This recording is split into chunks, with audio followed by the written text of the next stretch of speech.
Khabib Nurmagomedov is not a fan of the idea of Islam Makhachev moving up to welterweight to fight Belal Muhammad. Khabib says it would be hard to prepare to fight Belal because he mixes things up so well. Khabib said, "My heart, not okay. It's going to be hard to prepare Islam to beat Belal. He's very close to me. For me, it's going to be hard to prepare somebody to beat Belal. If you want to beat Belal, I think you have to stop him. Without stoppage, what are you going to do?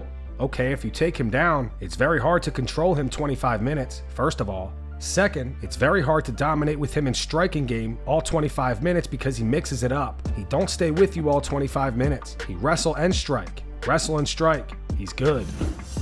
Kamaru Usman thinks the UFC may rebook Joaquin Buckley versus Ian Garry next. Usman thinks that Ian will probably not want the fight, but he's in no position to turn it down coming off the loss to Shavkat Rakhmonov. I still love this. I still train. I do this. I love this.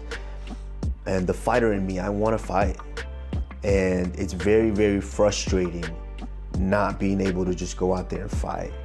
And that's what I hate, because you hear all these young guys now running with this rhetoric like, oh, you're scared to, like, who is it? You're scared to get in there with me. You're scared to, the little freaking wannabe Irish, you're scared to get in there with me. I'm not scared to get in there with nobody. What are you talking about?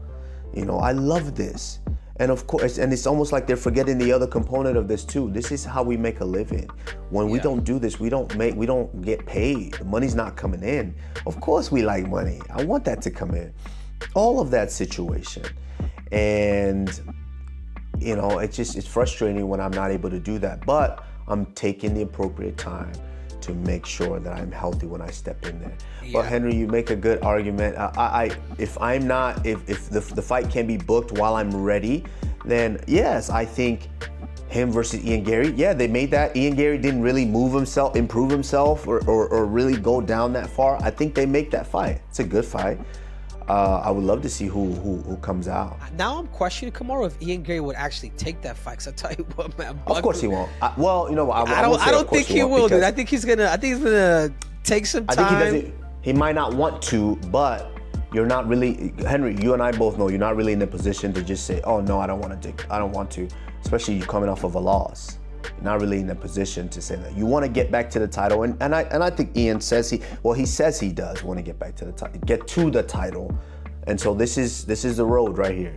You go ahead and stop a guy that's on a streak, which Buckley is on the streak, and he looked good. I'm not gonna take anything away from Buckley. He looked good, but I think we might be a little unfair with Covington, because I don't think Covington looked bad. I don't think he looked bad. I think he didn't, the wrestling wasn't as strong as it normally was early on in his career, but I don't think he looked bad. He was landing shots. It was a back and forth. Had there not been a cut, I was starting to see Buckley was starting to huff and puff a little bit.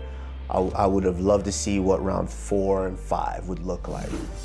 Jan Blachowicz doesn't think Magomed Ankalaev is good enough to beat Alex Pereira. In an interview with Home of Fight, Jan said if Ankalaev will fight like last fight with Rakic, he's going to lose the fight. He needs to do something more. He's a good fighter, but it's not enough for Pereira in this kind of style. He needs to change. He needs to be more. He has to believe in what he's doing. I think he doesn't believe. He just wants to win the fight, but don't take too much punches. He is very careful in what he's doing. And I think this kind of way, fighting with Pereira, will not work. On Magomed promising to knock Pereira out, Jan continued, he said the same before Rakic, that we're going to see a new Ankalaev. But everybody saw that this fight was very boring. I almost go to sleep. So maybe he will start saying the same, and then he will fight again very boring style. 3 fights ago, I would have picked Ankalaev, but now Pereira.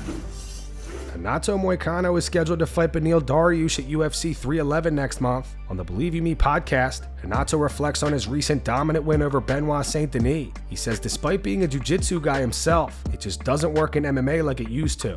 Not really. I was expecting a tough fight, you know, but I knew I have been working on my ground game, especially on my ground and pound. So I knew what he would try to do, you know. I saw he fight against Frevola, against Thiago Moises, against all the other fighters, and he really trusted on his butterfly guard, you know. But I was telling my coach, I think, if he sweeping me with that, I'm gonna change my name because that doesn't work anymore.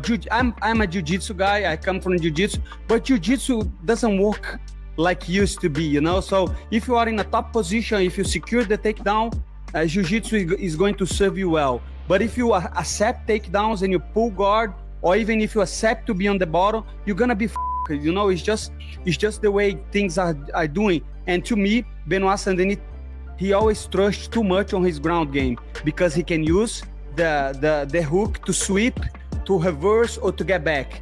And I knew like that's not happening. When he tried to do that, I'm gonna elbow him in the face. And I know you did not ask about Dariush, but I want to give you my opinion on that because that's why I think the fight is going to be even harder, because Benoit Saint-Denis was not expecting for me to put the pressure to control him on the top. Beneil Dariush 100% will expect that. So that's going to make my work harder. But no matter what, I am beating his in the same way. I don't give a you know.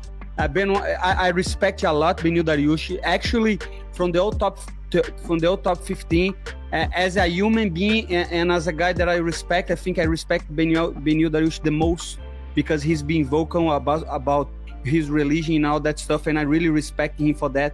But unfortunately for him, I'm gonna have to beat his on January 18th. Matt Brown thinks that Colby Covington got by more with his trash talk than his fighting. After Colby's loss to Joaquin Buckley over the weekend, Matt thinks that Colby lost his hunger and accepted the doctor stoppage because it was a better outcome for him than getting knocked out. On the fighter versus the writer, Brown said it's hard to argue he's really been elite for a while. He hasn't done anything elite for a long time. I'm not even sure if the door was already closed. I thought this was kind of his chance to show that he is still an elite welterweight, and he didn't pass the test. I think that door might have already been closed, is the only caveat to that. We'll see. I guess the question is whether he retires. It's not even whether he's an elite welterweight anymore. I think that answer is pretty clear. Is he going to stick around? Is he going to keep fighting? Because he kind of lived off his shtick more than his performances, right? There's different ways to build your name. Colby kind of went the Chael Sonnen route. Talk this shit. Get out there and get people talking about you so you get the numbers, and that's how you earn the shot. Where you also have the Belal Muhammad route, where he doesn't really talk a lot of shit or anything, but he goes out there and performs. Colby did the talking route. I think that's probably what he'll be remembered for. Does he still have the hunger? I thought that answered the question last weekend. I did not see the hunger. He did not argue the doctor stoppage. It just didn't look like he even wanted to be there. And he was like, cool, I lost for a cut. That's better than a TKO or a knockout or a referee stoppage. And that's an easy way to make excuses about how I could have come back and won that fight. It's unfortunate when those things start going through your mind. That's when you know it's time to stop. The only one that I would say was about the fight was the Robbie Lawler fight. That Colby Covington looked like he could beat just about anybody that day. That was a great performance. Just the volume that he put on, the pace, the cardio, he looked amazing. Didn't really take any big shots that I remember or anything, but we only saw that once. That's the only time we saw him put on an amazing performance. I just wonder if he started to rely on his shtick a little bit too much and forgot about I've got to stay at the gym and train, and I've got to push the pace like that. It's kind of a tragedy because I thought he was a really great prospect. I thought he could have done some big things. I thought he could have put on some great fights with a lot of people. But my feeling, he just got caught up with his shtick too much and kind of relied on that. I hope the best for Colby. I hope that he comes back better. I hope he learns his lessons from this and comes back better. I hope that he gets back in the gym, trains hard. I think he's still got fights left in him, but he's got to crack down, get back in the gym, and train like he did when he was an up-and-comer, because he was a threatening welterweight when he was an up-and-comer. Yesterday, there were rumors going around that Ilia Topuria versus Conor McGregor was in the works. Both Conor and Ilia shut that down today. Ilia posted this to X. He wrote, "The rumors of a bout with McChicken are false. I don't fight nor am I interested in fighting with a r***ist." And Conor posted this. He wrote, "The rumors about a fight with Topuria are false. I am in preliminary agreements with the Albani family to face Logan Paul in a boxing exhibition in India. I have agreed. I will then seek my return to the octagon." Jake Paul replied to this. He wrote, "Now it all makes sense why Conor McGregor and his management team have been desperately trying to get MVP to negotiate for a fight between us. As we told them privately, and I'm now saying it publicly, the only way we're willing to explore me versus Conor in a pro boxing/MMA fight is if Dana White/the UFC are at the table directly or make it clear that they are okay with discussions. Conor is washed, needs the Pauls, Logan by however he wants." John Jones mocked Colby Covington over his loss to Joaquin Buckley over the weekend. During fight week, Colby had a lot to say about John. He said that John has fruity tendencies, and when they were in college together, John would bring home 300+ pound women. Colby stated that one of the reasons he lost to Buckley was because he didn't have a proper training camp due to the fact that he was helping Donald Trump with his presidential campaign. I'm going to come back stronger from this. I'm not going to let this define me. It's one fight, you know, and I'm more than just a fighter, you know. I'm going to let this fuel me. I'm going to get a full training camp. Came on short notice. This is for the company. This is for the fans. This wasn't a full training camp. And I was campaigning with Trump, you know, getting him ready. I wasn't even in the training room. I came off the couch on 2.5 weeks notice. So, you know, it's a tough ending to go like that.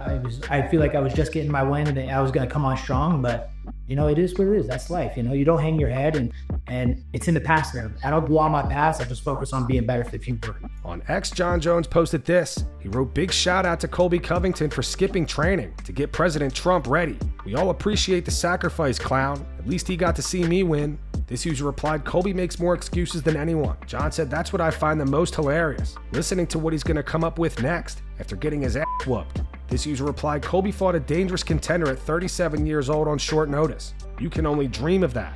John said, "Yeah, I could only dream of making such a dumb decision, being on a losing streak. You're right, I can only dream." And this user replied saying, "Colby sucks. All talk, no game. John, you're the GOAT. Don't even acknowledge Colby. He's a bum." John said, "I know I shouldn't, but it's just so much fun. It's amusing watching someone you know hate you fail repeatedly."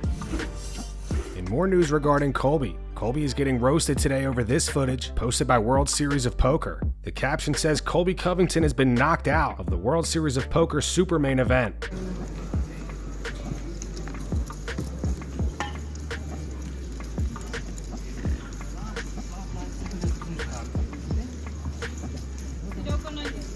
To read off the top replies to this post regarding the caption being knocked out, this user writes, "LOL, I see what you did there. Not the first time. 2 knockouts in 2 days. Bro, go home.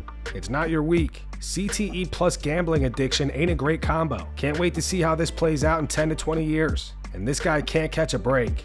And that's going to wrap it up for the news. Thanks for watching. For daily MMA news and content, subscribe to Full Mount MMA and click the bell icon to be notified when we post videos. Here are the 3 top comments from last video. The first one's from Rousey91. Says, "Izzy is much more likable when he isn't being overly emotional. Still showed cop respect for the performance and threw a nice jab about him being obsessed for so long. Well handled." The second one from Frederick2436 says, "Full mount all day, every day. Appreciate you." And the final one's from Smallmouth City. It says, "Colby is more delusional than his fans." Those were the 3 top comments from last video. If you want to be featured in the next one, all you have to do is comment down below. And if you missed yesterday's news, click the video on screen right now to get caught up.